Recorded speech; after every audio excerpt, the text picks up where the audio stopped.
All right, guys, this is going to be a fantastic project. So over the next couple of days, we're going to be working with Tom, a buddy of mine who has a great little woodworking shop. And we're going to be building the bee boxes. Now, these bee boxes are the horizontal boxes. So if you want to find the plans for them, go to horizontalhives.com. Yeah, Dr. Leo. And he's got the plans in there, and that's what we're building off of.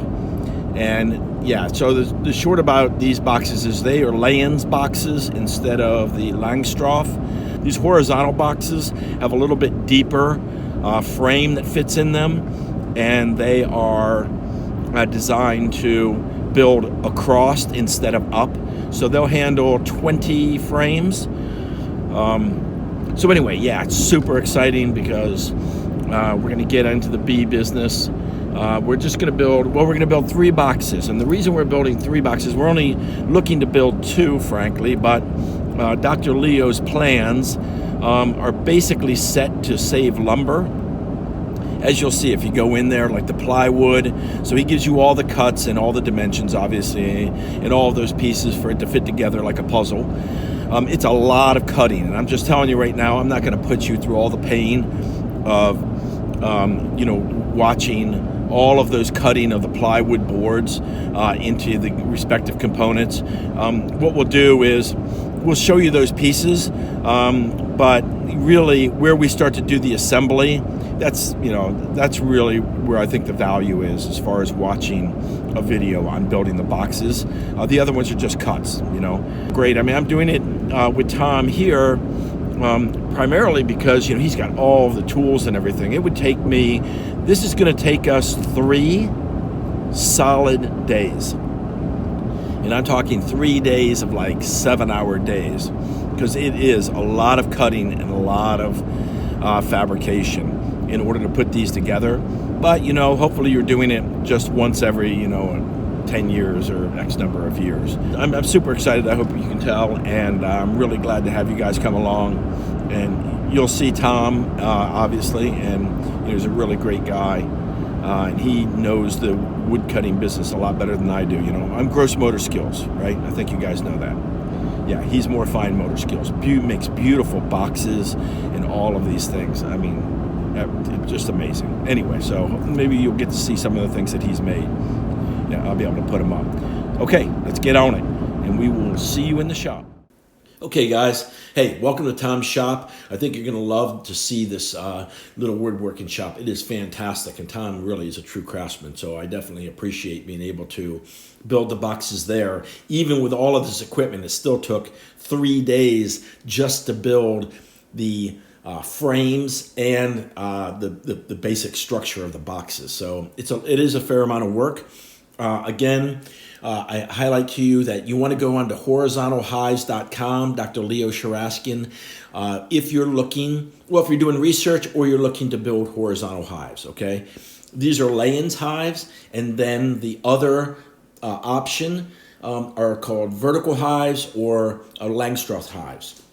The difference being that the Layens hives essentially are a large rectangle, one level, that will take up to 20, in this case, 20 frames. And those frames are what the bees build their honeycomb on, okay? And when these frames sit together, they actually touch at the top. So when you take the lid off of this bee box, essentially the bees can't see you, right? It hasn't changed their world.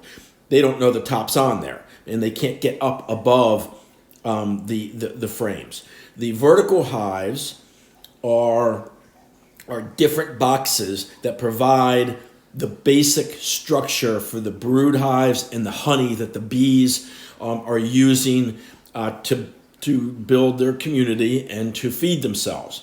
And then as they do that, the curator of the hives would place what they call supers, other smaller structures on top of that basic hive, and the bees would use that extra space in order to store more honey. And that honey is what the beekeeper then takes and processes to, for their honey production. And I think from my own research is that the Langstroth or vertical hives are probably more efficient in the honey collection process, but a bit more work. Whereas these Layens or horizontal hives, I'm not sure why, but maybe the frames are a little deeper in these hives, or I don't know. Again, I'm not an expert on it, so I'm not entirely certain. But it seems as though the honey producing industry in the United States is relying on these vertical Langstroth hives, not the Layens hives. And why that is, I don't know. But the Layens hives, the advantage for our purpose here is twofold. One is that once you put the bee box on top of a frame and you establish it, to work the hive, all you got to do is lift the lid off. Then you can add frames to it or take frames away without even really disturbing the bees, because the bees can't see you, right? So that is just easier. And, from my optic, both, obviously the weight wise, because it's only a lid instead of trying to take supers off, but also you're not agitating the bees as much because they don't actually know you're there. They don't know the lid has been taken off. Okay, so this particular hive that we're building is, I think they call the ultimate hive. Dr. Leo calls the ultimate hive. I think that's what he calls it. The short of it is the only difference between this and the traditional Layens hives is that this one is insulated. So here in Tennessee, the winters aren't that cold, so I don't think that's really as much of an issue as the summers are that hot. So I just thought, well, while we're at it, why not build sort of the deluxe model, and it'll help the bees manage their heat more effectively, the core temperature of the hive more effectively, if we give them some insulation. It doesn't take that much more time for us. So that's what we're doing.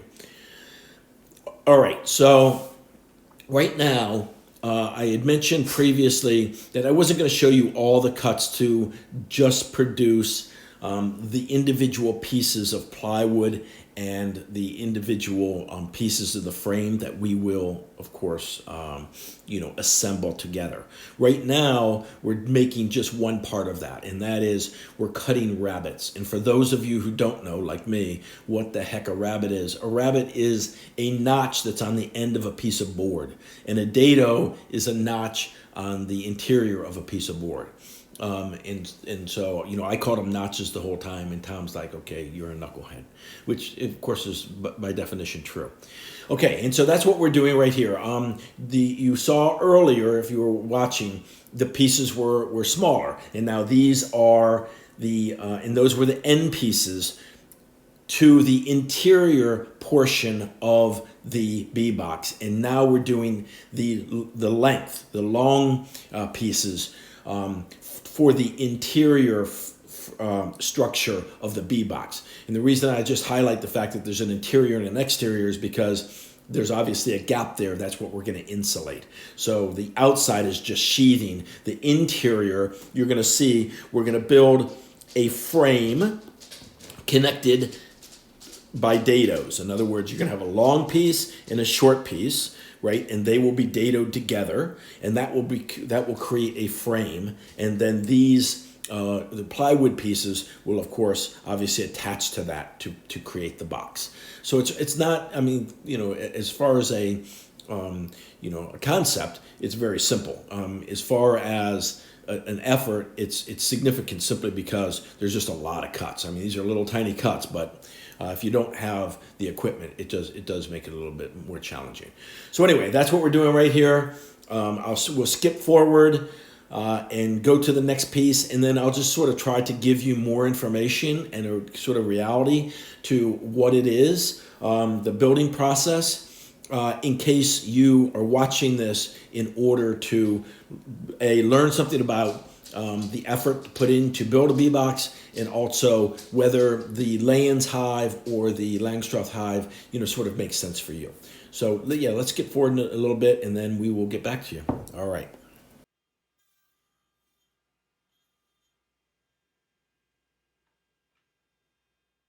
Here you see us cutting the dados into the frame that we discussed, upon which the box will be constructed.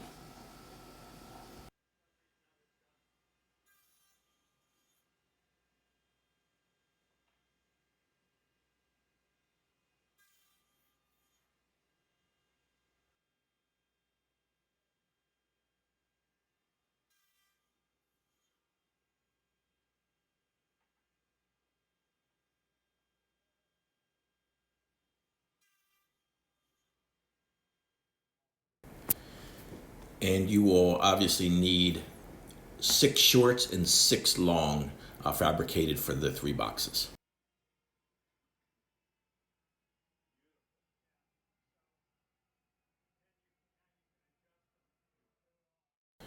With the frames built, we used the end cap and the length panels that you saw us cutting the rabbets out of to begin to assemble the box. Now I will note that we sort of got off script, as professional homeowners are wont to do, and we started to assemble the box and no longer follow the instructions of Dr. Leo. I would recommend you follow those instructions.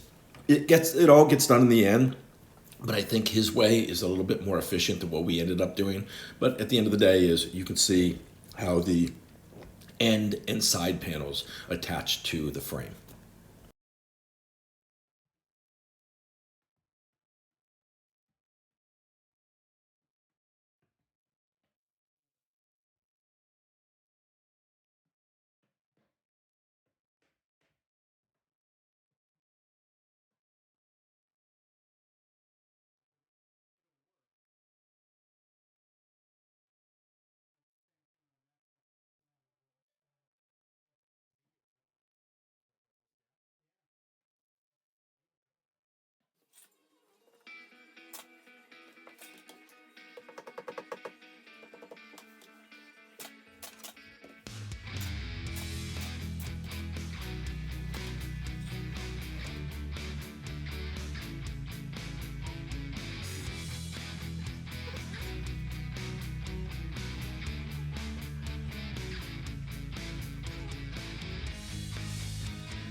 Someone once said that life is hard, but it's harder if you're dumb. And what you're looking at in this instance is one of the latter moments. So what happened was that as we were building the boxes, there was this 2x4 that was sort of a long 2x4, and it was theoretically left over, right? So I looked in the instructions about where to place this 2x4, and I found it. Except for I didn't read all the way through the instruction. I read just to place it on the box 3 inches from the bottom. So I did, and as dumb would have it, I placed it on the back of the box, not the front of the box, which the instructions said. And so when we went to put the outer sheathing on, of course, there's a gap there, right, between the 2 boards. And when you're going to drill the holes for the bees to come in, you don't want them, obviously, to have a gap filled by insulation, because they won't go into the box, they'll go into the gap. So in the picture, we could see that there was some material between the 2. And still, it did not occur to us that that is, in fact, the 2x4. So as geniuses, we decided to build our own 2x4s, blocks, over each hole, which you see here. And so all I can say to you is my recommendation would be to follow the instructions. But if you don't do that, then here's a solution that if you find yourself with the 2x4 on the wrong side of the box, then you can use these blocks over each of the holes so that the bees would obviously be able to move from the front to from the outside to the interior without having this space in between. The reason we didn't take the 2x4 off was that would just create more holes in the interior of the box. I don't mean obviously excess holes, I just mean from the screws and stuff. So we said, hey, you know what? Doesn't matter. It's just a little bit of extra weight. We'll just work around it and put these blocks in. But yeah, it just is a whole lot easier if you just sort of follow the instructions. You don't have to do things twice. But, hey, it's entertaining for you, right? So we'll carry on.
With the box progressing nicely, it's now time for the lid.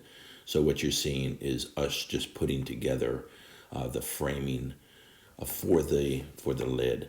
Here you can see that we have rabbets on the end so that the pieces will fit together snugly. And then we will, you'll see, we'll just put a couple pieces of plywood over the top. Now, you may ask the same question that Tom asked, which is, why didn't we use just a single piece of plywood over the top? And I think the reason is because Dr. Leo, he's really trying to use all of the wood most efficiently. So those 4 sheets of plywood that we started out with just left, it just is a reality, just left that these, the top pieces here were split. And it doesn't really matter because we will cover those with tin or aluminum in our case. Like aluminum flashing. So anyway, that is what you see us building now.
And after the outside sheeting has been put on, we have a bee box.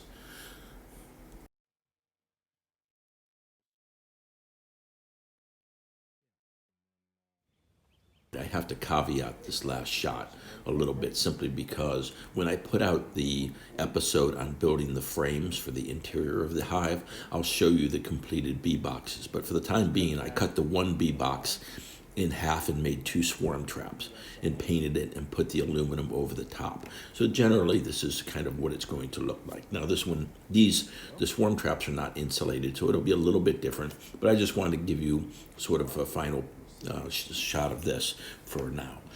So that is what the bee box building process is, and we will get on to the next episode with the frames.